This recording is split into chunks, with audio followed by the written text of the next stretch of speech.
Salam sehat. Jumpa lagi kita dalam Sapaan Rohani hari ini. Sebelum kita membaca dan mendengarkan firman Tuhan, mari kita bersatu di dalam doa. Bapa di surga, Bapa yang penuh kasih, kami bersyukur untuk hari yang Kau berikan ini. Kami bersyukur untuk sukacita, untuk berkat Tuhan, untuk kebersamaan dengan keluarga. Saat ini kami siap untuk diteguhkan melalui firman-Mu. Pimpinlah kami dengan Roh Kudus-Mu, hingga kami dapat mengerti dan kami dapat melakukannya di dalam kehidupan kami. Berfirmanlah ya Tuhan, kami siap untuk mendengarkan. Amin. Bapak Ibu yang dikasihi oleh Tuhan kita Yesus Kristus, pasti Bapak Ibu tahu pujian Mari Masuk. Pujian ini mengingatkan saya pada satu peristiwa yang pernah saya alami. Ketika itu saya sedang berkunjung ke sebuah rumah sakit untuk mengunjungi dan mendoakan seorang jemaat.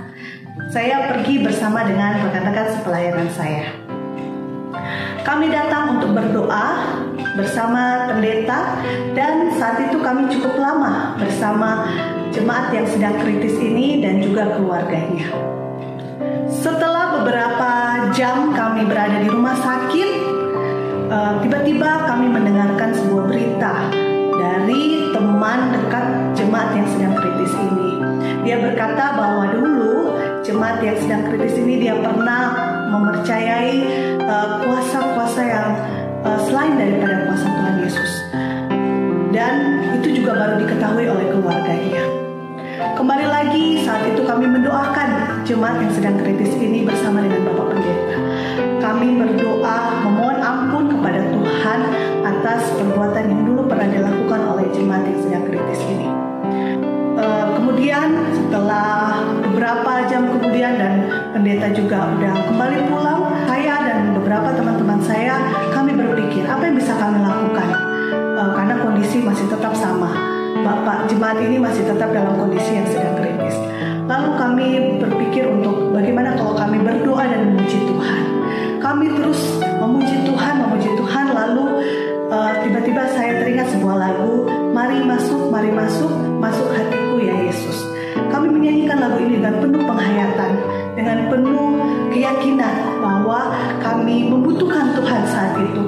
Hanya Tuhan Yesus yang kami butuhkan saat itu untuk menolong, menguatkan, meneguhkan Bapak yang sedang kritis ini. Lalu setelah kami menyanyikan beberapa kali lagu ini, lalu saya menutupnya dengan doa.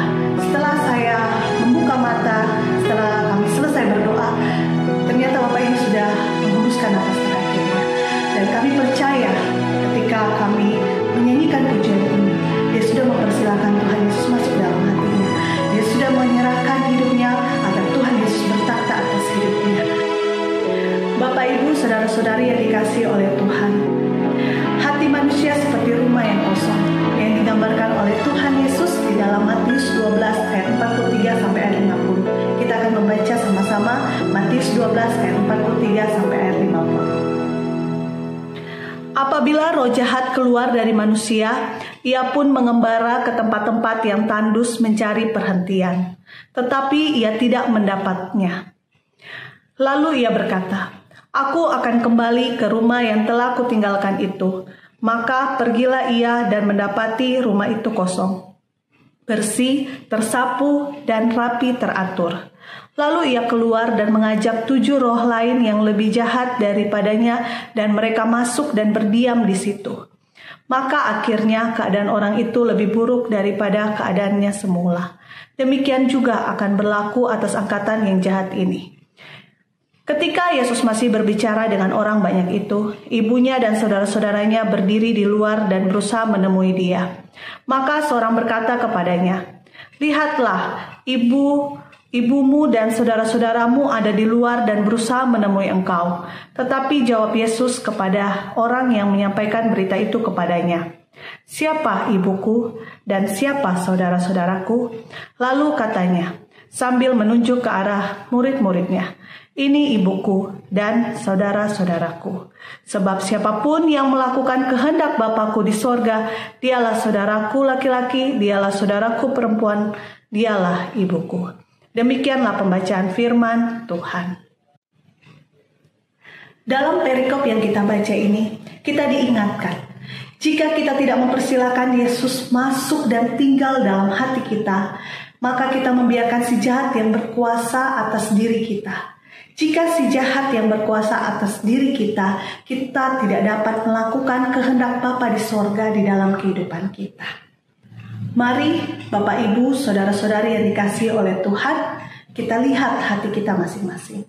Apakah kita sudah mempersilahkan Yesus bertakhta di dalam hati kita, atau kita membiarkan hati kita kosong dan si jahat dapat mendiami hati dan pikiran kita?